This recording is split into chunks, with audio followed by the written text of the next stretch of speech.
say I'm different, taking all the keys and I leave them. And they gotta say what I wish for, but it's too late. With the fall, with the best, now with the go. Hey yo, bienvenue dans le podcast The GOAT MMA Boxing. J'espère que vous allez bien les GOAT, que vous portez bien, quel que soit le moment où vous regardez ce podcast. Aujourd'hui, en compagnie de Karl, comment ça va? Ça va toujours bien, toujours un plaisir de se retrouver dans le canapé de Nassim. Hein. Let's go, let's go les gars.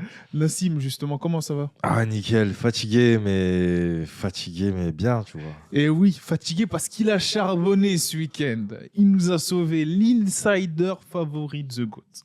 Là, tu étais justement au KSW. Yes. 89, 93 ou je sais 93, plus. oui. 93 exactement, c'est ça. Adidas Arena, gros event. On va parler justement de la grosse soirée et surtout de la performance XXL de Saladin Parnasse. Mais avant ça, on va demander à notre insider qui était sur place comment ça s'est passé, quelles étaient les énergies, l'organisation. Est-ce que tu as bien été accueilli? Comment ça s'est passé? Écoute, si le KSW était une femme, je serais tombé amoureux hier soir. C'était franchement, j'ai kiffé, j'ai apprécié de fou. Je vais te dire, je te l'ai dit tout à l'heure en off, j'en ai fait des orgas à droite, à gauche, en inside, et le KSW hier, ça m'a mis une claque parce que c'est une orga mais phénoménale. T'es respecté quand t'es un fighter, quand tu vas en tant que média, le public pareil, c'était un truc de malade. Tu vois, ceux qui ont payé leur place, je pense qu'ils en ont eu pour leur argent. Bravo à vous, c'était un bel investissement hier. Oui, c'est intéressant ce qu'il dit là, parce que de l'extérieur, on voit pas forcément ça. Mais nous, on voyait de loin ce qu'ils faisaient, les gros events qu'ils faisaient en Pologne. Gros, ils ont tout tué. Mais je pense, je te le dis, hein, si on réussit à hyper le KSW en France et qu'ils font leur show à Bercy, ils font mieux que tous les autres. Je te le dis, franchement, leur show hier, c'était phénoménal. Jeu de lumière, le speaker. Quand tu l'entends en face de toi, le Saladin Parnasse. Là, tu dis, purée, il a une aura, le mec. Tout de A à Z. C'était carré, franchement. C'était top. C'était fort. Franchement, ouais. C'était fort. Des belles performances de nos Français. Ouais. Français et Françaises. Très belle performance. Très belle performance. Moi, j'aimerais qu'on parle justement, parce qu'on va pas vraiment peut-être passer sur toute la carte. Et je vais direct aller droit au but. On va directement aller, je pense, là où les gens veulent écouter. Nalaïd, il y a eu de très bons combattants. Nalaïd, Wilson, Elhadj, Alphan. Exactement. Flore, Annie. Exactement. C'était de très belles performances. Mais Salah, là, après, moi, personnellement, j'étais bouche bée. Je m'y attendais. Je vais pas donner mon analyse parce que je l'ai déjà donné. Allez voir la vidéo de Pugy qui s'affichera juste là. J'ai fait vraiment une analyse sur le retour. On y va un peu fort, donc les gars, il faut s'accrocher. Mais pour le coup, moi, j'aimerais avoir votre avis sur la performance de Saladin. Et surtout, où est-ce que vous le classez? Peut-être, Karl, on va commencer par toi. Parmi les combattants français, ensuite, j'aimerais avoir ton avis. Aujourd'hui, parmi les combattants français, où est-ce que vous le classez, Saladin, après cette performance-là? Et quel est ton ressenti après cette performance? Déjà, par rapport à la performance d'hier, alors, pas étonné, pas choqué, pas surpris. Par contre, il revient quand même d'une défaite. Donc, mentalement, c'est moins simple que d'être sur des victoires. Donc, déjà, ça, c'est bien. Il a pu confirmer qu'il avait un bon mental. Il est à Paris à domicile. Peut-être que ça rajoute une petite pression supplémentaire. Ça faisait 7 ans qu'il n'avait pas combattu chez lui en France. Donc, à noter aussi. Voilà, il a juste prouvé que c'était un combattant complet, que ce soit poing, que ce soit défense de lutte, défense de grappling. Là, jambe, donc il envoie une jambe high kick, il lui fait une croc-up, il le tape sur le côté de la tête. C'est assez pour que quand le tibia il cogne à cette vitesse sur le crâne, c'est mort. Voilà. Donc voilà, juste il a prouvé c'était un combattant archi complet. On en reviendra dessus avec Nassim, mais tu sais, c'est un mec, il est déjà au top niveau, il est déjà très fort. Mais il a l'air de continuer à s'améliorer, de continuer à prendre de l'expérience, de continuer à aiguiser certains compartiments de son jeu. Donc ça fait vraiment très peur à cet âge-là. J'ai envie de voir ce que ça donne à 30 ans, moi. pressé de voir le prototype à 30 ans. Et juste voilà, maintenant je vais répondre à ta question, hein, c'est simple. Je pense que si on prend tous les aspects techniques du combattant MMA aujourd'hui, si on prend ce qu'il a déjà fait pour l'instant en carrière, double champ, il a failli être triple champ, il s'est battu contre un mec qui faisait, je sais pas moi, plus de 85 kilos le jour du combat. C'était un combat quand même serré malgré tout. il était pas loin, l'autre. Bon, il a voilà, une petite victoire, tu vois, sans trop le mettre en danger. Je pense qu'on peut dire aujourd'hui, c'est le combattant numéro 1, Saladin Parnasse. Juste FR, bien sûr, FR, là, on parle FR. Je pense qu'aujourd'hui, c'est pas trop s'avancer que de dire ça, je pense. Bon. Direct derrière, pour moi, viennent s'ajouter des combattants comme Benoît Saint-Denis, Cyril Gane, et peut-être aussi, si on fait un petit top, Nassour aussi. Voilà, pour moi. Ok, très bien. Donc c'est à noter qu'ils sont à l'UFC. Voilà. Nassim? Écoute, c'est simple. Moi, ça fait un moment que je vois Salah évoluer. Et comme tu le disais, Karl, c'est vrai que j'ai l'impression que déjà qu'il est dans le top level mondial depuis quelques années, il ne faut pas se mentir. J'ai l'impression que fight après fight, il est encore meilleur. Hier, je vais te dire un truc. Moi, j'ai combattu à Paris. Quand tu habites à Paname ou que tu n'es pas loin de où tu vas combattre, c'est une sensation bizarre parce que tu as l'impression que tu vas à l'entraînement, quoi. Gros, lui, je l'ai croisé quand il est arrivé à l'arène hier, concentré. Tu vois qu'il est là. Il a le truc d'un grand champion, tu vois. Il a ce truc-là.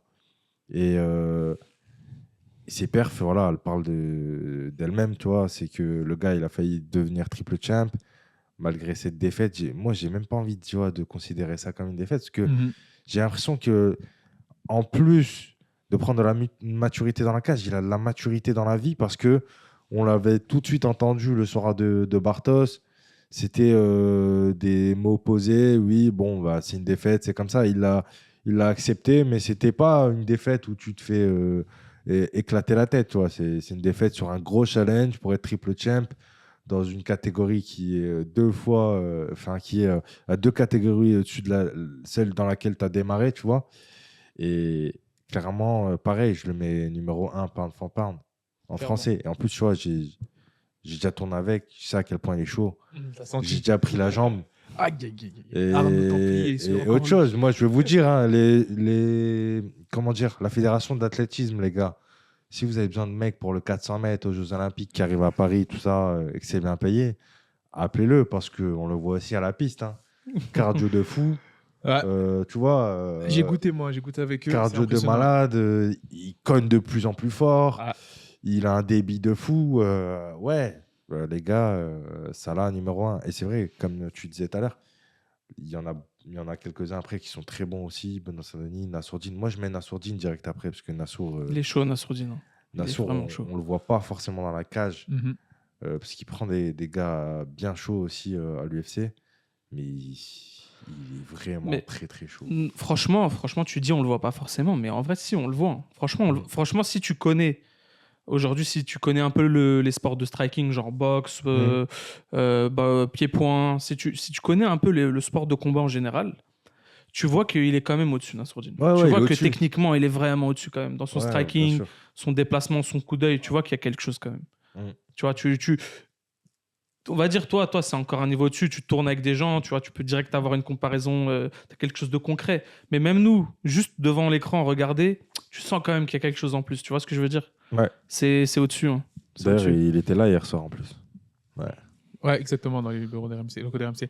Moi, je trouve, alors moi, pour donner mon avis et faire rebond écho à ce que vous avez dit, ce qui m'a beaucoup impressionné, surtout, c'est le moment auquel il a réussi à placer ce finish-là, parce qu'on sait que c'est un incontournable. De Saladin Parnasse, ceux qui le regardent boxer, ceux qui le regardent combattre, setup d'high kick avec des low kicks, ensuite jambe arrière et ensuite ça remonte, ça c'est un incontournable. On l'avait jamais vu, on l'avait vu souvent mettre des knockdown avec cet high kick-là, que ce soit pour des Torres, des Rajvuski ou autres, mais on l'avait jamais vu éteindre la lumière comme ça de la sorte, surtout aussitôt. C'est-à-dire qu'à chaque fois, il avait besoin d'un round ou deux pour setup cette jambe arrière. Il mettait pas trop les jambes sur le premier round. Exactement, un round ou deux pour setup, juste des low kicks. Et après, au troisième, ça commence à passer. Bam, il commence à un peu éteindre la lumière. Là, le fait qu'il ait réussi à éteindre la lumière d'un coup et stratégiquement imposer justement sa stratégie, voilà, pour faire la répétition, si tôt dans le combat et que ça touche et que ça marque, pour moi, tu vois, là, c'est la marque des plus grands. Il était trop à l'aise. C'est la marque des plus grands. Ouais.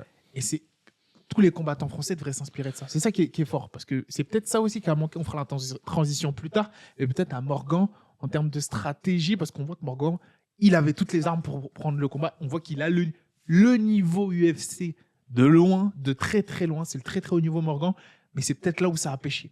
Ouais, tu disais? Pour revenir sur le fait de dire que c'est un incontournable, ce qu'il a fait Saladin, on peut généraliser, hein, c'est un incontournable dans le MMA. Tous les grands champions mettent ça en œuvre, ont déjà mis ça en œuvre dans un de leurs combats en MMA. Je tiens quand même juste à faire rapidement pour citer 2-3 noms. John Jones face à Cormier.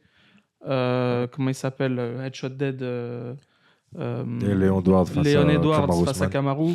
C'est un incontournable du MMA aujourd'hui. Islam Les grands champions l'impliquent. Islam sur Volca. Islam sur Volca, c'est un incontournable. Les grands champions l'appliquent. Il fait partie Et de cette Saladin lignée. fait partie de Cette lignée. cette lignée-là, ouais, exactement.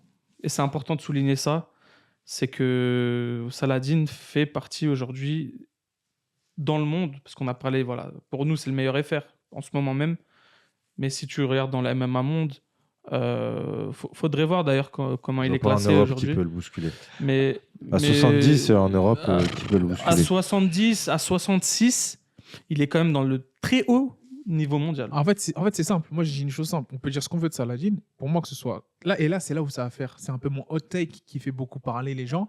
Ça va faire parler, je pense, que ce soit dans toutes les catégories dans lesquelles il concourt. Au monde, personne ne travaille plus que lui. C'est ça mon C'est hot un take. féru de travail. Hein. Au monde, personne ne travaille plus que Saladin. Moi, c'est ce que j'ai pu observer. Oui. Vu le temps que je passe que j'ai pu passer à la Hatch, les égos que j'ai pu avoir, c'est super impressionnant. Tu te dis, et là, je fais encore écho à ce que j'ai dit je vous renvoie à l'interview qu'Amin Mohamed a fait pour RMC avec Hatch et autres. Hatch l'a dit. Je le doute, et il en a vu passer Hatch. Donc, c'est quelqu'un du milieu qui a de l'expérience. Je doute que lorsque tu sois à un certain niveau, donc peut-être champion UFC, que tu touches certains cachets, tu t'entraînes aussi dur que Saladin aujourd'hui. Et je pense que là, ça s'est vu. Il sourit. Pour lui, c'est de l'amusement pour lui. Il sourit pendant que son adversaire se veut menaçant. Lui se veut très amusé et performé. Donc, je sais pas ce que vous pensez. Non, mais clairement, c'est un féru de travail, c'est un acharné, il mérite tout ce qui lui arrive. Clairement, Quand tu travailles comme ça, il n'y a pas de secret, hein, c'est largement mérité. J'aimerais quand même arriver sur un point qui fâche.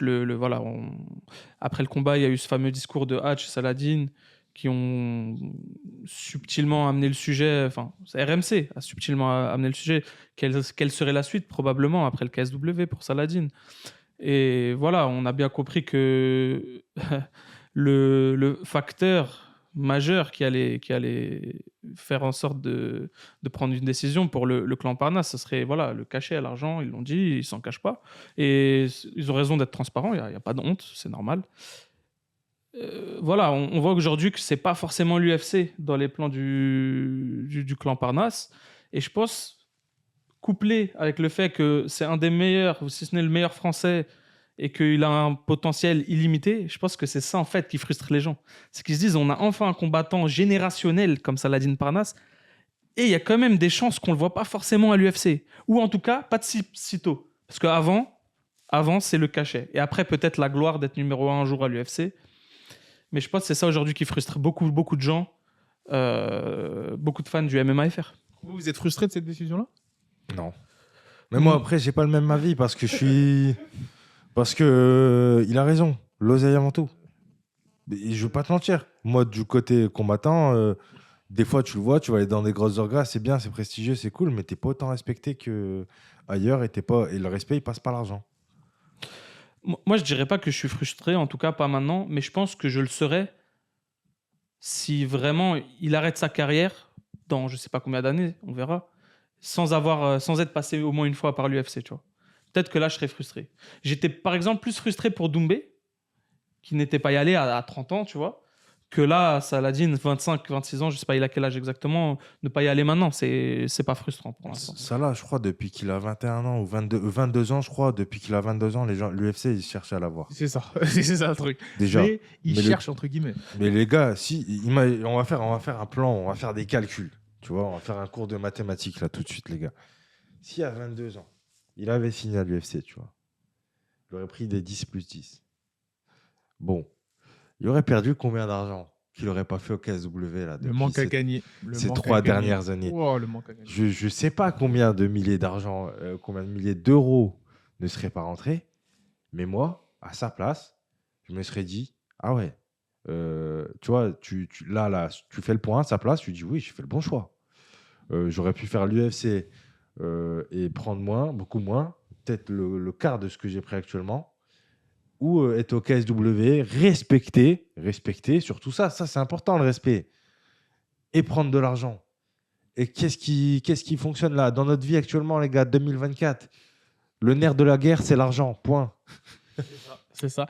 Et surtout, les gens disent, là, pour refaire quoi ce que tu as dit, Karl, c'est vrai que moi, on va dire, je serais, entre guillemets, je ferais partie de la catégorie des frustrés si d'ici 10 ans, l'UFC représente toujours ce prestige unique qui distance les autres organisations Bien sûr.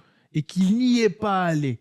Mais pour le coup, moi, j'ai des doutes parce qu'avec ce qu'est en train de mettre en place le PFL, ce qu'est en train de mettre en place, on va dire que le MMA, pour moi, d'ici 15 ans, je pense, hein, ça ressemblera un peu plus à la boxe anglaise qu'aujourd'hui. C'est-à-dire qu'il y aura plus d'unification de ceinture, plus de cross fédérationnel potentiellement. Je doute que d'ici 15... Tu vois, pour moi, l'UFC, je ne sais pas s'ils vont rester dans leur bulle longtemps. Après, c'est vrai qu'ils ont des gros investisseurs. Mais je serais frustré si jamais ça reste, encore une fois, aujourd'hui, tu as la ceinture UFC, tu es reconnu comme étant le meilleur undisputed, alors que tu n'es pas undisputed parce que tu n'as pas pour moi la ceinture du Bellator, tu n'as pas la ceinture du PFL, tu n'es pas super champion, tu n'as pas la ceinture du One. Pour moi, tu n'es pas undisputed comme tu pourrais l'être en boxe anglaise. C'est vrai que le schéma est différent, mais pour moi, je serais frustré de ça. Je serais frustré de ça. Si jamais ça reste en gros cette entité numéro 1 inégalée. Mais d'ici 10 ans, 15 ans, je pense que les autres organisations vont monter en prestige, avec l'argent qui est impliqué dedans, avec les athlètes qui vont mettre, avec la compétition qui va se créer dans ces organisations-là grâce au fonds qui aura été injecté. C'est sûr. Et c'est là que je me dis, pour l'instant, je ne suis pas du tout frustré, parce qu'on est aux prémices. Il a 26 ans, il choisit. Ça se trouve, il va choisir un chemin. Moi, je le conseillerais, on verra lequel vous allez conseiller vous. Mais moi, je conseillerais d'aller vers les États-Unis, d'aller vers PFL, Bellator, essayer de grappiller ce statut de super champion unifié, d'avoir plus. Vous imaginez 2 ceintures du KSW, une ceinture du PFL, une ceinture du Bellator. Là, au bout d'un moment, tu te dis, c'est peut-être l'UFC qui manque, en gros, qui perd, qui a du manque à gagner. Bien sûr. Le mec, il parle pas, il crée pas son stock, sa valeur marchande avec son trash talk, il le crée avec ses performances. Et là, au bout d'un moment, tu peux te dire, je sais pas, en NFL, Tom Brady, c'est pas un trash talker, mais avec toutes les performances qu'il fait, tu te dis au bout d'un moment, si tu as la NFL et tu recrutais pas un mec comme ça, c'est bizarre. Ben là, c'est pareil pour moi. Donc, je sais pas, pour vous, ce serait quoi la destination idéale, maintenant, parce que là, vu que Karl a posé la question, pour un Saladin Parnasse, rester au KSW, aller à l'UFC ou aller au PFL, Bellator, en prenant en compte le compartiment financier, le compartiment respect, le compartiment branding. Pour moi, il y a. Enfin, j'ai pas envie de m'avancer. Je suis pas, tu vois, devant ou quoi, mais je pense qu'on peut écarter l'UFC de ses plans. Hein. J'ai pas l'impression que pour l'instant, à son âge, il va y aller. Par contre, c'est sûr que je pense que ça va être une grosse décision entre une autre grosse orga américaine, PFL. Pour pas citer, on va pas jouer à faire les mystérieux. Ça sera, je pense, ou PFL ou il va rester au KSW. Mais s'il reste au KSW, ça sera clairement, je pense, la star, la grande star du KSW, et tout sera autour de lui. Et il faudra, je pense, allonger un très très gros billet, dans le contrat. Et je pense que ça sera vraiment la star incontestée du KSW s'il y reste. Par contre, ça se trouve que le PFL, ils vont mettre un truc. Le KSW ne pourra pas suivre sur la table. Et là, je pense qu'il ira au PFL, que ce soit pour les tournois à 1 million ou juste tout simplement pour prendre la ceinture et régner sur le PFL dans une ou plusieurs catégories. Ça, c'est... De toute façon, quand tu as ce talent, quand tu as ce niveau, quand tu enchaînes des victoires comme ça, de toute façon, tu as un levier, hein, la porte, elle est grande ouverte. Voilà, la porte, elle est grande ouverte pour... Il y a plusieurs chemins qui s'offrent à toi. À toi et ton clan de voir ce qui est le mieux pour toi. Voilà. Nassim, la décision idéale pour toi? La décision idéale pour moi, je vais peut-être choquer, mais je pense qu'il va rester au KSW. Là, on parle français, tu vois. Là, j'aime bien. Je vous dis pourquoi. Parce que même s'il part au PFL et au Bellator, il va gagner plus que s'il reste au KSW. Pas forcément. En plus, il aura quoi? Il aura tout un chemin à refaire. Moi, je pense qu'il y a potentiellement un autre chemin qu'on a peut-être oublié, c'est que le KSW peut devenir une grosse organisation mondiale. Merci. Ça, t'as dit exact. Pour info, il n'a pas vu le podcast que j'ai fait avec Pugila. Bah. Pour info, il ne l'a pas vu. Mais On se il comprend. il est dans le business, on se comprend. Moi, je pense que vraiment, je vais te dire le truc. Le truc que je vois bien arriver, déjà, l'entrée du KSW à Paris, je le retiens encore une fois, énorme. Magnifique ce qu'ils ont fait. Ça, c'est digne du gros organe mondial. Si eux, demain, on leur permet de faire ce genre d'orga aux USA, à droite, à gauche dans le monde, ils éteignent tout le monde. T'es au Il y a courant eux, il y a que tu eux. vas fâcher beaucoup de gens là en disant ça. Hein. Bah, c'est pas mon problème. Il y a mes DM qui sont ouverts si vous avez des soucis. Nassim BLCH MMA sur Insta. Regarde, je te dis vraiment, hein, c'était une dinguerie hier. Tu leur donnes les mêmes moyens d'organiser à droite, à gauche, je te jure qu'ils font du show. C'est ça. C'est incroyable. Moi, je pense que eux, les deux orgas en Europe qu'on devrait surveiller, c'est le KSW et l'Octagone. Le KSW et l'Octagone, ça fait que de monter. Et c'est de l'organisation, c'est du show. Et c'est des cartes de malades. Tu as du MMA. Moi, ce que j'aime bien, et je vais le dire maintenant parce que je l'ai dit tout à l'heure en off, c'est je vais peut-être re-signer à Hexagone. Et c'est bien parce qu'ils sont en ouverture avec le KSW. Moi, hier, le KSW, ça m'a conquis. Tu vois. Et ça veut dire, je te le dis, franchement, ils respectent, ils te mettent bien. Le show est présent. De A à Z, ça, j'ai apprécié de fou. Donc, je pense que le chemin à faire, c'est que le KSW devienne une super orga mondiale et qu'ils aient déjà leur superstar et que ça va être ça là, tu vois. C'est ça. Ils ont un gars qui payait 2 millions, là, je sais plus comment il s'appelait. Mais je pensais à ça, c'est Khalid. Voilà. Je pense que Khalidov, je sais plus qui. Gros, ça là, ça va être ça dans 2 ans. Exact. Ça va prendre des cachets à 2 millions, être bien. Et voilà, si l'orga, elle devient la grosse orga qu'elle risque de devenir, parce que vu ce qu'elle a fait hier à Paris, je pense que mondialement, elle peut faire des trucs de fou. Et ben, ça va devenir une des big leagues. Fait important, tu as mentionné. Dans quel autre orga Salah a-t-il un aussi gros levier qu'au KSW, sachant que, est-ce que vous pensez vraiment que Martin va laisser son double champion se barrer comme ça? Non. En tout cas, il aura tout essayé, je pense. Hein. Même si Saladin y part, au moins il aura tout essayé. C'est sûr qu'il va pas négliger, il va tout faire pour le garder, ça c'est sûr. Il va faire tout ce qu'il a en ses moyens, voilà, pour le faire. Hein. Maintenant, ça se trouve, le PFL, ils sont vraiment chauds aussi de le prendre. Et ça va être dur, peut-être. Le KSW, ils vont peut-être avoir du mal à matcher ce que va proposer le PFL. Hein. On ne sait pas aussi. Hein. Je sais pas. Ouais, mais moi, je vais te dire un autre truc. Tu vois, je vais faire un exemple qui va être peut-être parlant. Tu vois, quand tu vas parler de marque, tu vas dire KSW, tu l'associes à la marque Saladin Parnasse, parce que c'est une marque. Tout à fait. Saladin Parnasse. Tout à fait. Maintenant, tu vas prendre un autre truc. Le groupe LVMH, ils ont des grosses marques. Ils ont quoi, Louis Vuitton? Exactement. Ils ont quoi d'autre déjà? Ils ont ont Moët et Chandon. Voilà. Et en soi, tu vas voir NSI dans un coin d'une rue, une pub, tu vas voir un autre truc Louis Vuitton. Dans ta tête, tu vas penser LVMH. Pour moi, c'est ça. Saladin Parnasse, KSW, ça va ensemble. Ça match. Ça va rester ensemble et ça va s'agrandir. Ça va devenir un big group. Ils peuvent, du coup, là, et là, c'est exactement encore. Il n'a pas vu le podcast que j'ai fait avec lui là. Ils peuvent utiliser Saladin Parnasse comme vitrine à l'international pour augmenter et même attirer les talents, j'ai envie de te dire. Bien sûr. Bien sûr. Là, ce qu'ils ont fait hier en France, tu crois que les fighters français, ils n'ont pas vu? Toi, le Moi, je suis le premier. C'est Moi, vrai je suis le que c'est intéressant, les premier. gars. Dans ma tête, je vais te dire un truc. Le KSW, oh, Pologne, oh, chargé, oh, Bourbier. Tu vois, c'était ça. Ouais. J'ai vu KSW à Paris, le show. J'ai dit, ouais, c'est bien. Hein. C'est pas mal. C'est pas mal. Hein. Un rebranding à faire comme le Japon d'après-guerre. Voilà. C'est-à-dire que là, exactement, le KSW en Europe, aux États-Unis. Et là, par contre, il y a un élément critique, c'est si les fonds arrivent à tenir, s'ils ont, entre guillemets, Ils tuent tout le monde. voilà, ils ont les investissements qui tiennent, ça peut être dangereux. C'est gros. Ça peut être dangereux. Gros. Ça peut être dangereux. Ça On est va d'accord. être un truc de fou. Là, dites-nous en commentaire, là, on va faire la transition. Mais je sais que ça dérange, les gars. Ça dérange, mais soyez pas choqués. Moi, je dis On vous dit. KSW, avec les mêmes fonds que l'UFC, ils font mieux.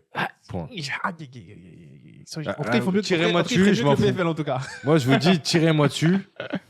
Là, des dernières orgas que j'ai vues à Paris, Bah ouais, parce que toi, t'as été à toutes les UFC, Bellator, PFL, Sorry, j'ai ouais. Bellator.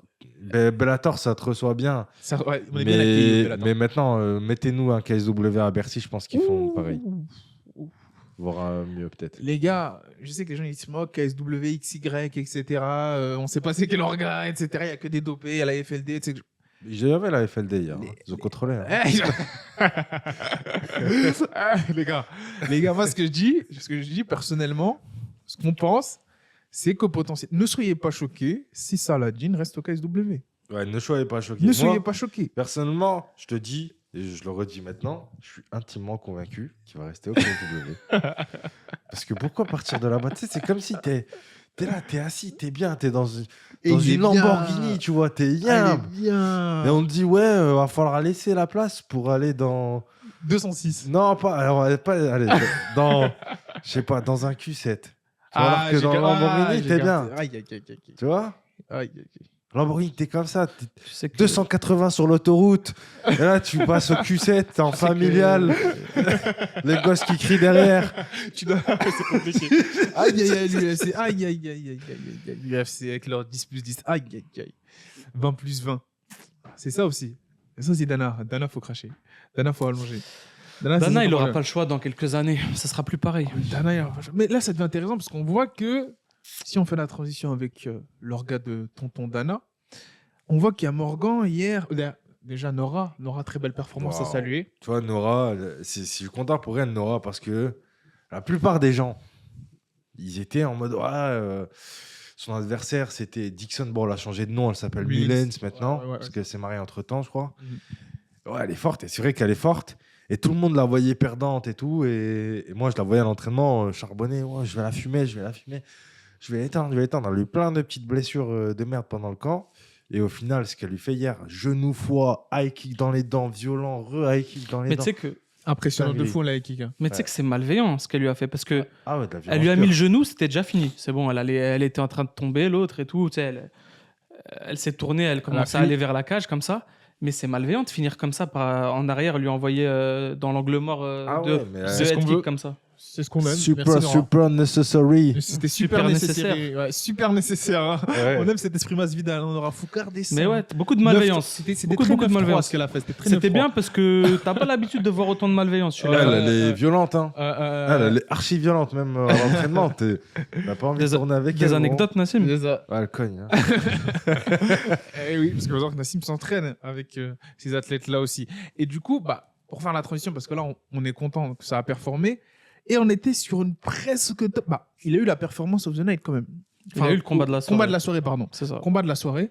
Fight of the night. Rick Rack, qu'est-ce que vous avez pensé du combat de Morgan qui, pour moi, je vous le dis, hein, il a le potentiel d'être dans le top de cette catégorie. Et là, je sais que je vais me faire tirer dessus. Les gars, vous pouvez me tirer dessus tout de suite. Même screenez, mettez dans vos stories, moquez-vous. Moi, je pense que Morgan peut aller chercher cette ceinture. Morgan a le potentiel d'aller chercher cette ceinture de l'UFC. Maintenant, quel est votre avis sur cette performance-là Déjà- et quelles sont vos corrections potentiellement? Pas vos corrections, mais qu'est-ce que vous avez noté qui aurait peut-être porté défaut à sa victoire? Déjà, on va rappeler la scorecard des juges, hein, la carte des juges. Donc, il y a 2 juges qui ont vu 29-28 pour Mariscal. Donc ça, déjà, c'est une première chose. Donc, un juge, il voit round 1, Mariscal, round 2, Morgan, round 3, Mariscal. Ok. Donc, il y a deux juges voient ça. Très bien. Et par contre, l'autre juge, il y a un dernier juge, il voit 3 rounds à 0 pour Morgan. Donc déjà, il y a un truc qu'on peut se dire, c'est que je pense que tout le monde ici est unanime pour dire que Morgan, il a le round 2.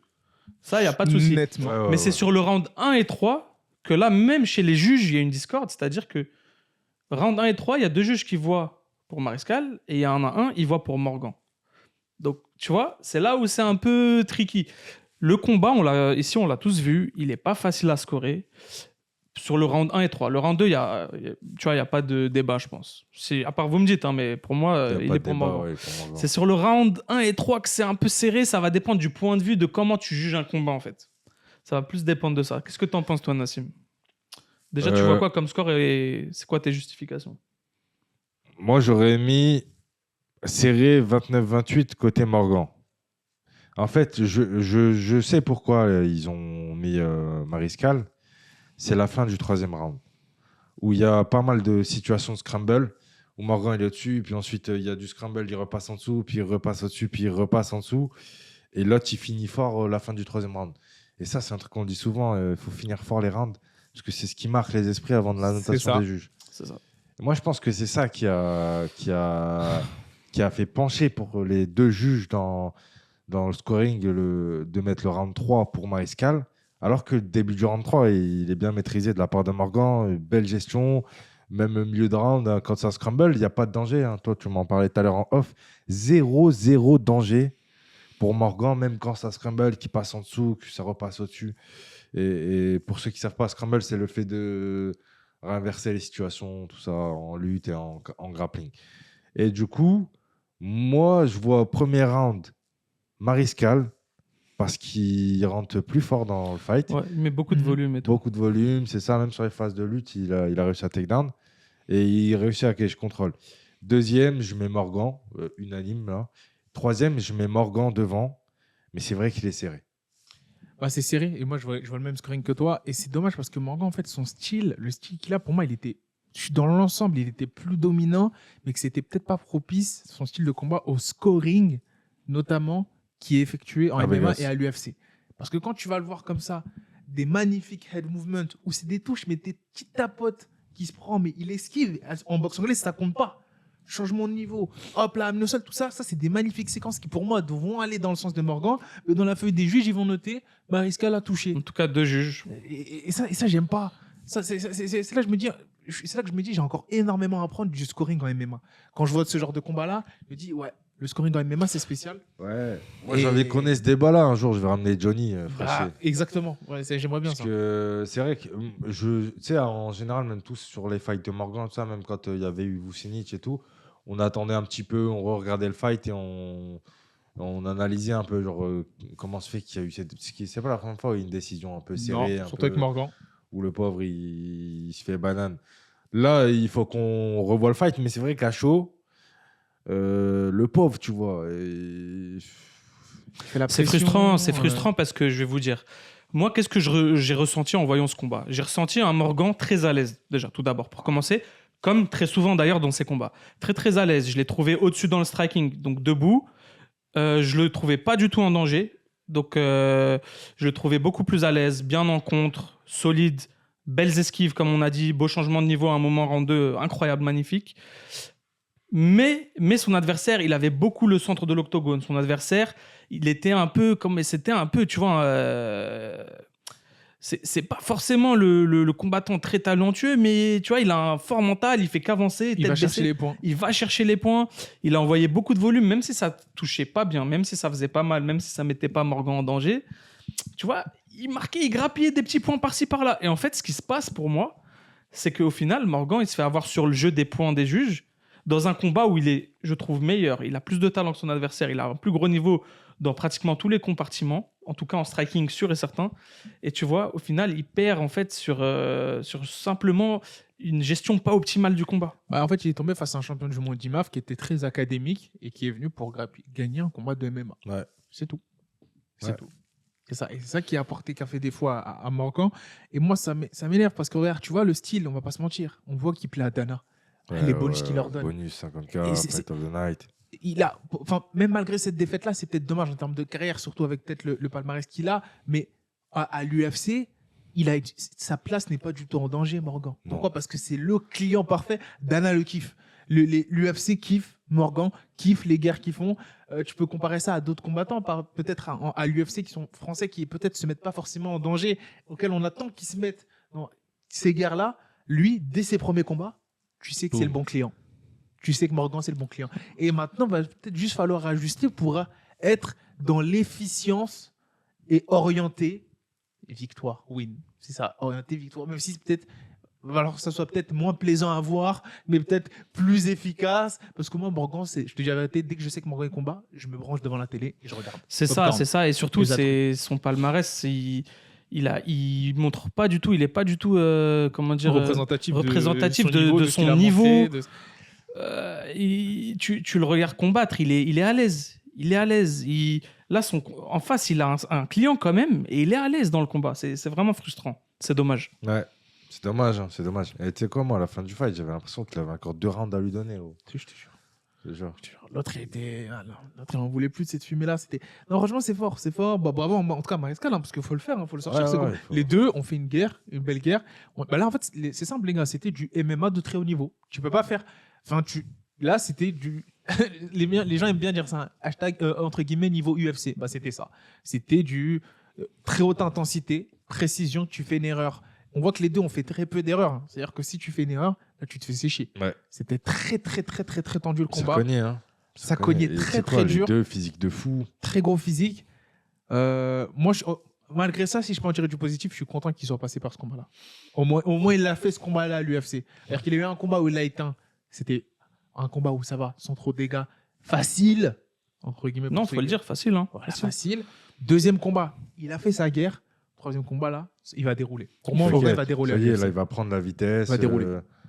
Il sera dans le truc. Il sera sur la route pour avancer. Ça. Il a montré que tu peux lui mettre un client difficile. Il va te le check comme il faut. T'es fou. Il va te le check comme il faut. Donc maintenant, c'est un peu comme un.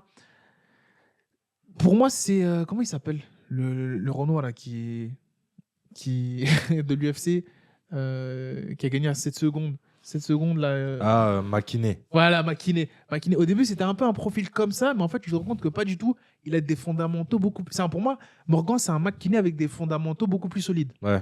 T'as regardé? C'est-à-dire qu'en termes de divertissement, pour le client UFC, pour les États-Unis, il a le style qu'il faut. Ouais. Et en termes de fondamentaux, pour sécuriser les positions, changer de niveau, en gros, aller chercher ces points-là, pour moi, c'est un Makiné version largement plus évoluée. Mais aussi, franchement, c'est pas étonnant. Hein. Il a quand même un sacré vécu, il a quand même un sacré gros bagage d'expérience qu'il a pu acquérir avant l'UFC. Hein. C'est seulement son deuxième combat à l'UFC, mais il arrive avec un sacré bagage, avec des sacrées guerres. Nassim, il le répète tout le temps, regardez pas le palmarès, mais regardez les combats qui ont fait ce palmarès. Il a des grosses guerres à son actif. Et franchement, pour son âge aussi, il a moins que 30 ans. Bah, il a un sacré vécu et une sacrée expérience de combat. Ouais, sérieux. Il a une expérience de quasi-retraité du MMA, gros. Ouais. Il a fait je sais pas combien de combats. C'est remarquable. C'est incroyable. Remarquable. Voilà, et c'est vrai que je le dis souvent. Moi, je vous conseille d'aller voir les fights qu'il fait au Cage Warrior. Les fights qu'il a fait au Cage Warrior, ils étaient fous. Même celui contre Paul Hugh où il se pète l'orbite. Ouais, un truc de malade. Ce combat. C'est folie, c'est une folie. Voilà. C'est pour ça que je me fais pas de soucis pour lui à l'UFC. Hein. Donc on lui souhaite le meilleur et on pense que le meilleur arrive pour lui. Ouais, le meilleur est à venir. Franchement, le meilleur est à venir. Il repart 2 combats de bonus, je crois, c'est ça? Enfin, je sais pas, 2 combats, 2 bonus. fois 50K. Bravo. J'espère juste qu'il va pas se faire arracher sur. C'est pour ça que la team Hatch, ils veulent s'expatrier aux États-Unis. À Boto, c'est exactement pour ça, à Boto. Hein. Ah, tu vois, je peux comprendre que là. Tu vas. KSW en France. Si t'as pas de bonus, tu touches le même tarif que dans certaines orgas amateurs à l'UFC. Hein. Donc c'est ce qu'il a dit sur son podcast avec lui. C'est ça qui est compliqué. C'est ça qui est très compliqué. Non, mais c'est vrai. Hein. Ouais, c'est ça qui est très compliqué, les gars. Faut se rendre compte. Faut se rendre compte du coût d'une préparation, des gens que tu dois payer après le combat. Si tu payes pas le bonus, t'es pas dans le positif, mon ref. À propos des coûts de préparation, Morgan, il est là-bas depuis 2 semaines. Il est là-bas depuis 2 semaines. Il y a un gars qui s'est entraîné, qui a été le sparring partner de Morgan. Ouais. Il l'a pris avec. Tout frais payé. De la poche de Morgan.